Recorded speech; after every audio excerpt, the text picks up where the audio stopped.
Okay, so today we are going to paint, let me move this, there, the sky and water of our cityscape. So we've got our paints here, and remember, whenever we're painting, every single time we go get paint, we need to dip our brush in our water, and we do not do this. We don't tap or swipe for these kind of paints. We just take it dripping in water and bring it over, because that water is going to turn this into paint. So every time you go get paint, you should be going and getting water. And I like to swirl about 10 times on the paint before I use it.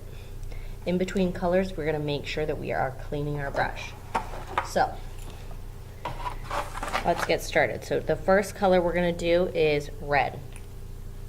We've already gotten water on our brush. We're going to go to the top of our paper. First of all, our paper is tall, long, right? We're going to go to the top of our paper, and we're going to do, the paper's broken up into 4. That's what we want. We want 1/4 of the paper red, 1/4 yellow, 1/4 green, and 1/4 blue.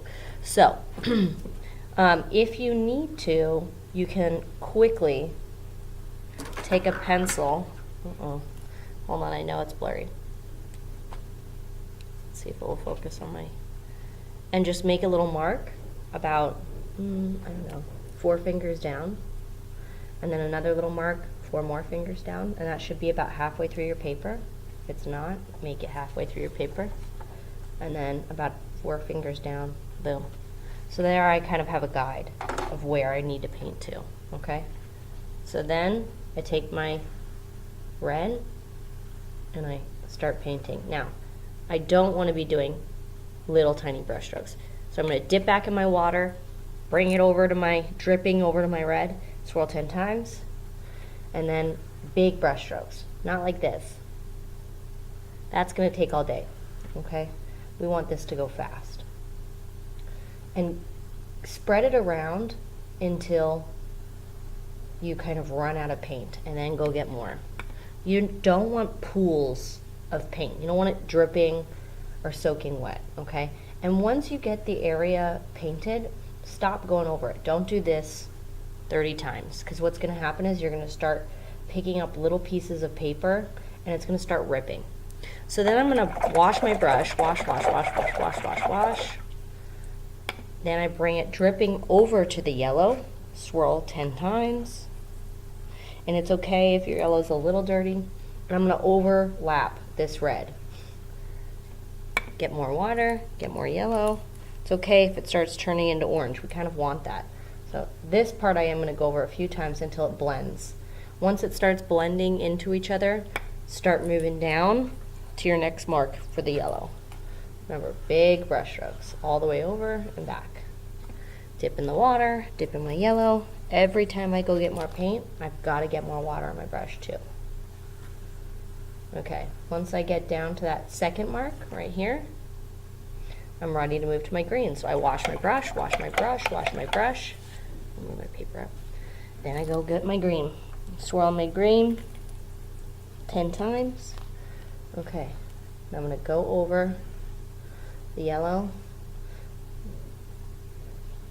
That's good. The green, you won't need to blend too much into it, because the yellow's a light color, so it tends to get covered up easily. So just go over it once. Every time I go get more paint, I get more water. And I'm going to paint until I hit that mark, and then I'm going to stop, clean my brush, and go to blue.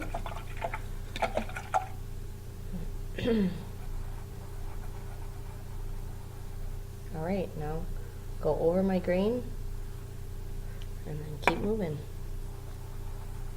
So I'm just kind of blending that into the very, very bottom of the green, and then I'm going to move all the way down to the bottom of my page and paint the rest of it blue.